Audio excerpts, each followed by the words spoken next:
Hello and welcome to the video. In this video I'll be proudly sharing my clone of the famous Japanese lager Asahi Super Dry. This classic is known for its high drinkability, clean, crisp and dry taste that provides a very refreshing beer that pairs very well with a wide variety of different foods.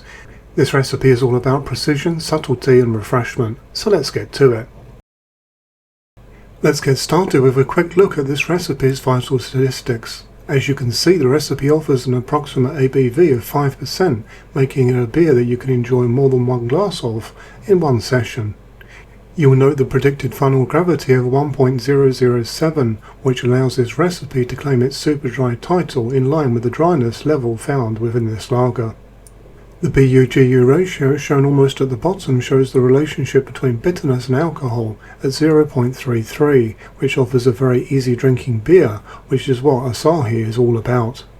My recipe can be found in full within the video's description area, which is underneath the video window when viewed on a desktop computer. You will also find a link there to the full recipe on Brewhouse, which can be used free of charge with some restrictions.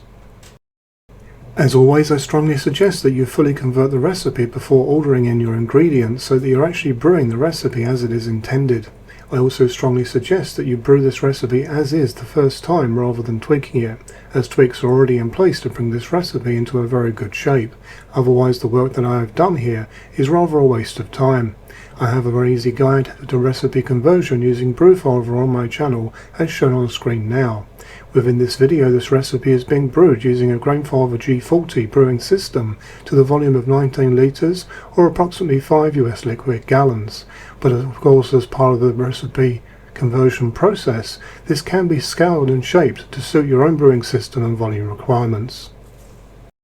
Shown on screen now is the water profile that I highly recommend for using with this recipe. During this recipe's development, I did try a few different ways to go water-wise, but found that this balanced profile worked especially well with this recipe to produce a very convincing clone.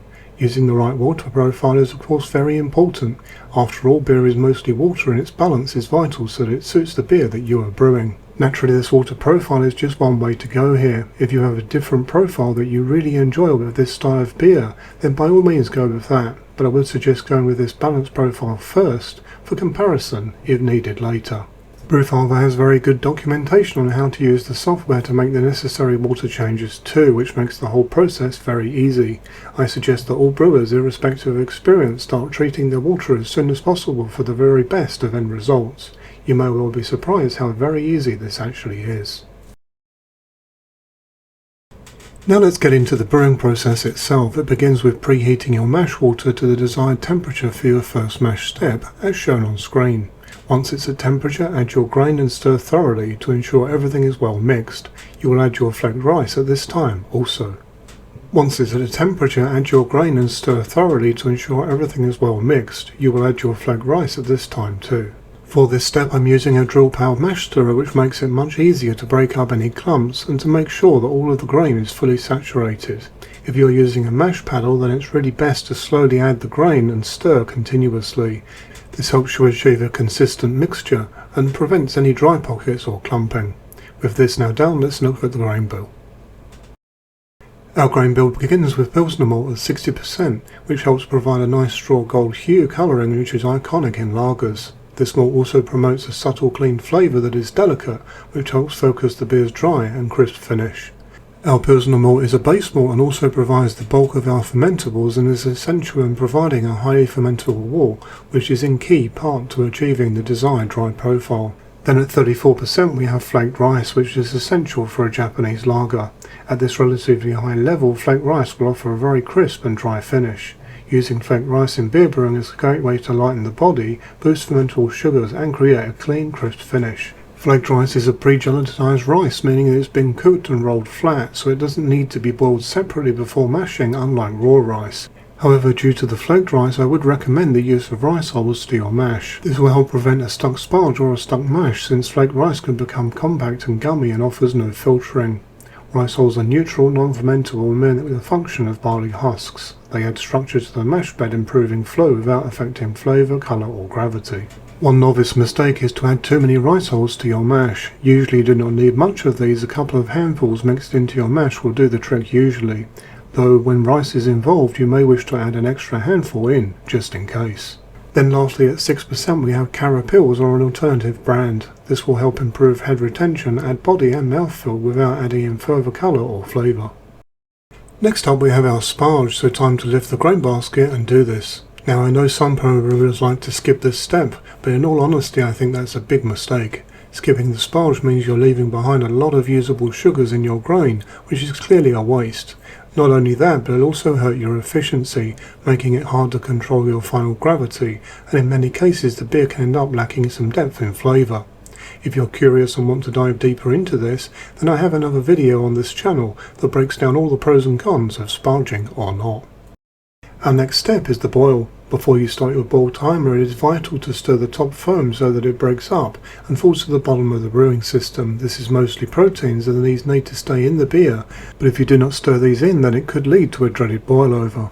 Let's now look at the boil schedule. As you can see, this recipe has a modern boil time of 30 minutes and has 2 hop additions, one at the start of the boil and one 5 minutes to the end of the boil. This recipe uses Saaz hops, so let's now look at the impact these will have on this brew. Here is some information about Saaz hops from Hop Control. As you can see, Saaz hops excel in the aroma regions of herbal, grassy and floral, and have some background notes of spice too. Our first hop addition of Saaz at the start of the boil adds a gentle refined bitterness for balance that is clean and that will not overpower the delicate grain bill. Our second hop addition close to the end of the boil will enhance aroma and will impart subtle hop flavour. This will help bring out the herbal, floral and slightly peppery notes that Saaz is famous for in lager styles. This lends to that dry, refreshing elegance often found with Japanese beers like Asahi, Super Dry and Sapporo Premium. With the boil now finished and the cooling process starting, I then began preparation prior to transfer. Sanitizing your fermentation vessel is crucial because any unwanted bacteria or wild yeast can easily spoil your beer. During fermentation, the wort is especially vulnerable since it's rich in sugars and nutrients, perfect conditions for microbes to thrive. A contaminated vessel can lead to off flavours, sourness or even ruined batches. Proper sanitation ensures that only your chosen yeast is doing the work, leading to clean, consistent and great tasting beer every time. I then started transfer via the G40's counterflow chiller. My yeast of choice for this brew is Fermentis 3470. This yeast ties in very nicely for this clone beer because it delivers a clean, crisp and highly drinkable profile that pairs very well with this beer style. This yeast is also incredibly forgiving at owl-like temperatures, meaning there is no need for an additional diacetyl rest, as you're already at temperature. Shown on screen now is my recommended fermentation schedule for this yeast with this recipe. As this is a lager, feel free to use pressure fermentation too. Just remember that the yeast industry is pretty much united that this should be limited to 1 bar or 14 psi of pressure. Personally, I have found the sweet spot to be yeast dependent and usually between 10 to 12 psi. After your fermentation, you then have a decision to make. Should you lager or not? In Japan, lagering temperatures are usually between 0 to 2 degrees Celsius, which is the equivalent of 32 to 35.6 Fahrenheit, and the duration is often between 3 to 8 weeks or more, though it is believed that Asahi Super Dry is lagered for about 3 to 4 weeks, under controlled cold fermentation conditions. This lagering period allows the yeast to clean up any fermentation byproducts as well as adding in a conditioning period for the beer, resulting in a signature smoothness and clarity. It is believed that their process likely mirrors traditional Japanese lagering techniques, emphasizing consistency, clarity and drinkability. It is fair to say that some drinkers, however, notice bigger differences than others through this process. Hence why I believe this is somewhat optional when it comes to the time period, and you can of course perform a cold crash for 1 to 3 days to take care of the yeast and to drop the beer bright for clarity. The choice here is naturally yours, but I do highly recommend that you try a mix of different ways in time with lager in general to find out where your actual sweet spot is. Let's now take a look at the finished beer, starting with the pour, and I will then take you through my personal tasting notes. You can see that the pour here is very clean and light gold in colour, but once in the glass the end beer is a deeper form of gold, just as you would expect from this beer. This beer is still lagering at present, so there is still some chill haze to be seen, but you can still see that it is getting nice and clear anyway, but my schedule demanded that I get this filmed before the lagering was over, and of course I am keen to share this recipe so that it can be enjoyed by many during the summer this year. This beer has been under 12 psi of pressure, which is 0.83 bars, and I'm using this pressure for serving too. The example you see here is at around the 3-week point from kegging, and already this beer is conditioned very nicely flavour wise in this time, but it will certainly taste crisper and cleaner given some extra weeks lagering. Due to the lagering, I waited for the beer's temperature to warm up some before providing these tasting notes, starting with aroma. The aroma found here is very soft with low levels of grain and a touch of sweetness along with subtle floral and herbal notes. There are no yeast esters present whatsoever. Flavour. On entry, this one is very crisp with clean malt flavour with a slight sweetness in the middle with subtle herbal notes in the background. The finish is refreshingly dry with no aftertaste whatsoever to be detected. And here is some notes. Rice lagers are very good at lightening the usual lager body and removing some malt flavour, and at the same time creating a fantastically delicate, easy drinking beer where certainly less is very much more. I found that with this recipe much of the development was down to experimentation as to how much rice you could use to achieve a convincing clone. I was surprised how much could be used in fact with such a pleasing result. My final impression of this beer is as follows. This is a refreshing, super clean Japanese lager designed with maximum drinkability, minimum sweetness, no lingering bitterness, and a neutral profile that make it perfect for pairing with food or drinking cold in hot weather. So there you have it. Do let myself and the community know what you think of this video, and then later on, once you have brewed this recipe, your own tasting notes. It is always very much appreciated to have some feedback. I do hope that you found this video useful, informative and interesting. If so, why not consider liking and subscribing? For further support you can join the channel's Facebook group, and if you would like to support the channel then check out the channel's merchandise store, as all profits go back into the channel. Until next time, happy brewing!